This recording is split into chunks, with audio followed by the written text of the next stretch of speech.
So, in order to get a good grip of Armenian history, we have to go back all the way to the early origins of the nation, around 3,000 years before Christ.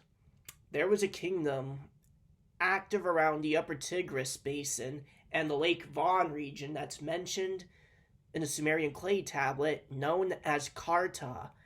Its other philological variations in different languages include Cordueni, Gordiani, Cordiui, Cardu, and Carducci. These similar sounding names undoubtedly refer to a common descent. English Orientalist Godfrey Driver published a paper back in 1923 that dictated that these terms weren't used differently by different nations to refer to different groups of people. So this suggests a proto-Kurdish state and lands that would become part of Urartu in historical Armenian land. Around 1500 to 1200 years before Christ arose the Hayasa'azi tribal confederation.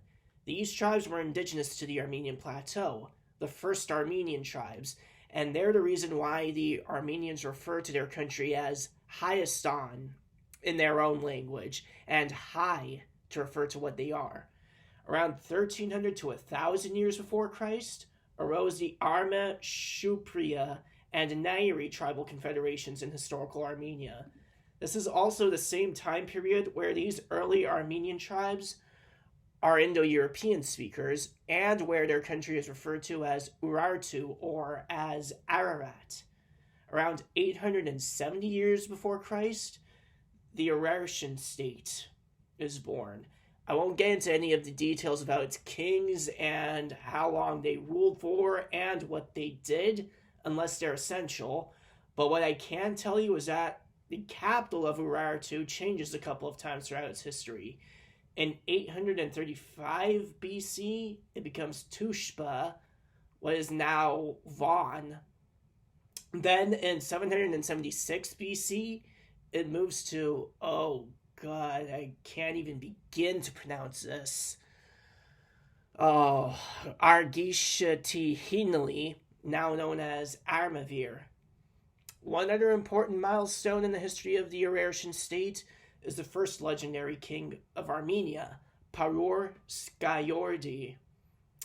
He comes to power around 652 years before Christ in the Arma Shupria held territories.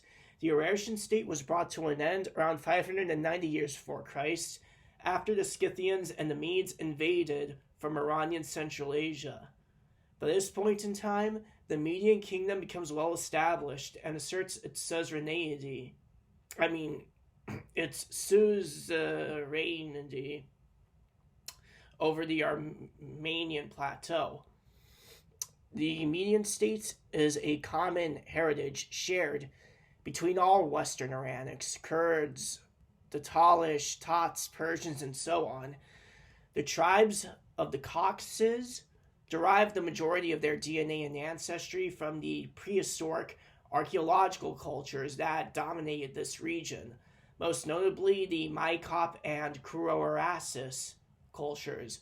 One of the most prominent Kuro-Arasis sites is inside present-day Yerevan. It's called the Shengavit settlement. And the earliest extant traces of the Kuro-Arasis culture is inside the Ararat Plain, inside the Armenian plateau, dating back to approximately 3,000 to 2,500 years before Christ. The Kuro-Arasis period is generally between 3,400 to 2,000 years before Christ. It may have been as early as 4,000 years before Christ, actually. But nevertheless, the Ossetians derive most of their ancestry from these cultures. The Georgians and the Armenians, even though they don't speak an Iranian language, the Georgians speak a Caucasian one, and the Armenians have their own Indo-European language. They still derive the vast majority of their ancestry from these people too.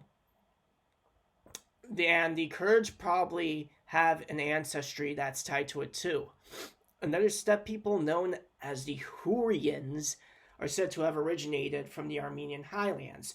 The Hurrians and the Urartians formed their own language group called the Hurro-Urartian language group, which is now extinct.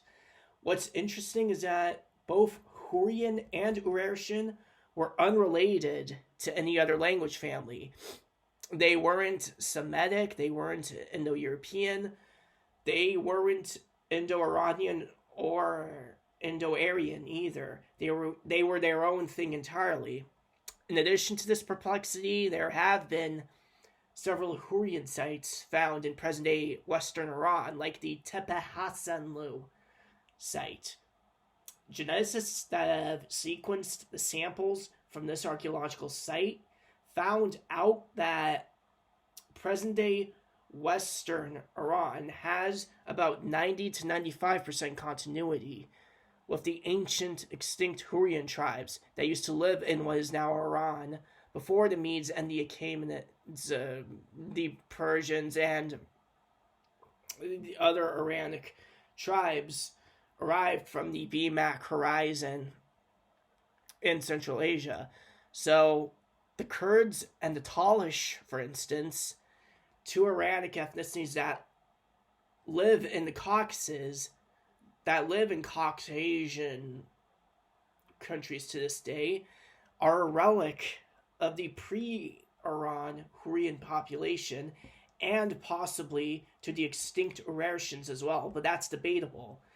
As it pertains to religion, all we know is that the Armenians followed some sort of nativist pagan tradition that's now termed as Hellenism. The neo-pagan movement in Armenia isn't something to consider mentioning because it's honestly not popular at all. It has no detailed importance, and it's only subscribed to by a few hundred hipsters going through a phase. But their pagan ceremonies nowadays actually involve pagan priests who host them inside Mithraic temples like the Temple of Garni. And this is where I end my dissertation. Thank you for watching.